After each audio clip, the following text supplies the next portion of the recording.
5 quick nutrition tips for effective training, good recovery, and longevity in the sport.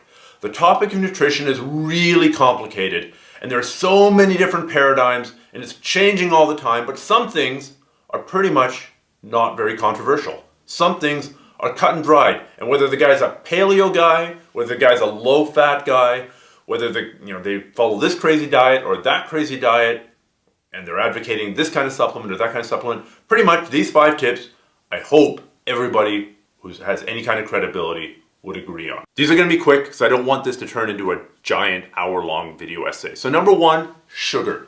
Sugar is pretty much the enemy in most situations. So you got to learn all the different names of sugar. Sugar hides in so many names in packages. You go look at the ingredient list on a package and you'll find sugar. It's not the first ingredient, it's not the second ingredient, but it's ingredient 3, 4, 5, 6. So there's actually, sugar is the first ingredient. They just were very clever and split it up. So sugar is sugar.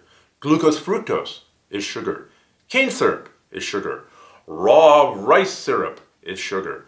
Molasses is sugar. There are so many names for sugar. They're so sneaky about getting it in, but it's all sugar. And sugar almost always is the enemy. There's an exception when you're working out, when you're just about to work out super hard, or maybe you halfway through a workout, you are allowed some sugar, but you shouldn't be eating sugar for breakfast. You shouldn't be eating sugar for lunch. You shouldn't be eating sugar for dinner. Sugar, the more you minimize it, the better off you're going to be in your sport, and also you're not going to die of diabetes. Diabetes is a freaking horrible disease. My aunt lost both of her legs to diabetes. Her legs looked black, like they had leprosy, and they had to cut them off, and then she died. I've seen tons of people in late-stage diabetes. It's awful. You want to avoid it. Sugar is the enemy. The next big takeaway is learn what glycemic index is. Glycemic index is a number. Each food has a different glycemic index. Now, we could get really complicated here and start talking about, biochemical individuality and how some people absorb different foods differently and glycemic load and all that. But in order to understand any of that, you need to understand the basic idea of glycemic index first. So, if I was to eat 1,000 calories of glucose, glucose has a glycemic index of 100. My blood sugar would go straight up and then it would crash straight down. Glycemic index of 100 is very high. It means that it goes into the blood right away. Instead of eating glucose, if I was to eat cabbage, I was to eat 1,000 calories of cabbage. The fiber in that cabbage and the fact that it's not easy to digest, be a hell of a lot of cabbage too, my blood sugar would go up very slowly and I'd probably be good for the whole day. I don't know what the glycemic index of cabbage is, but it's a whole lot less than 100. So if you start thinking of foods as being high glycemic index, like baked potatoes, like white rice. White rice isn't as high as baked potatoes, but once you start looking at glycemic index, you can start figuring out how big a blood sugar spike you're going to get. This also takes us back to point number 1, because guess what? If you drink a Coke, there is a lot of sugar in that Coke. You are going to spike and you're going to have a big blood sugar high and then a big blood sugar low. Every time that your blood sugar rockets up and down like that, it's a drain on your body. You're going to have the trough at the end of it. You're also putting a big strain on your insulin system, right? You are setting yourself up for diabetes in the long run. As we talked about earlier, you want to avoid diabetes. So learn what glycemic index is. Generally speaking, you want to eat at the low end of that. Yams, sweet potatoes, much lower glycemic index than white potatoes, regular potatoes.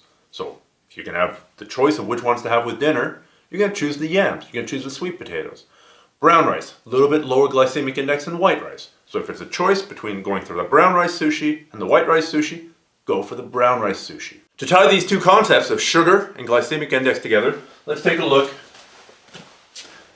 at Red Bull, right? Red Bull. It's everyone's favorite soft drink. Same exact thing applies to Coke. Same exact thing applies to Pepsi. Same exact thing applies to 7-Up. So you look at the label and I read that it's got 27 grams of carbohydrates, which are sugar. In this case, in pop, they're not putting in complex carbohydrates. They're putting in sugar. It's going to be glucose fructose. Let's take a look at the recipe. Oh, look.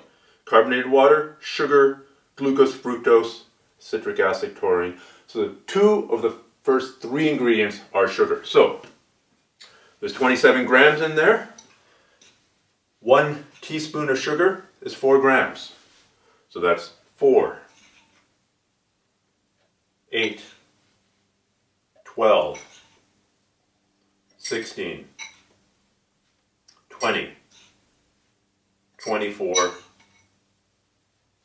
28 minus 1 gram. So there.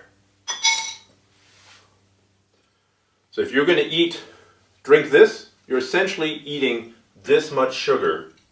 Might as well just sit down and mow down on that sugar. How do you think that's going to treat your body?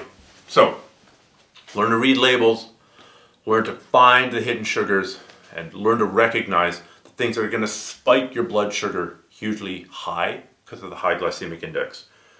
The third tip I want to discuss just quickly is trans fat. Trans fat is another thing that's almost unambiguously bad. It's a chemical type of fat. The reason that people put trans fat into food, when you buy Twinkies, there's probably some trans fat in there. The reason is it's stable. It sits there on the shelf. It can sit there on the 7-Eleven counter for months and months and months and months and months and not change. Well, when it goes in your body, it also doesn't get broken down by your body either. It's incredibly strongly linked to heart attack, to stroke, to cardiovascular disease. It's really not good for you. As of right now, it's supposed to be phased out of American nutrition by June 18th, 2018. So hopefully this is going to be a non-issue. But first of all, you might go traveling to a country that hasn't banned it yet.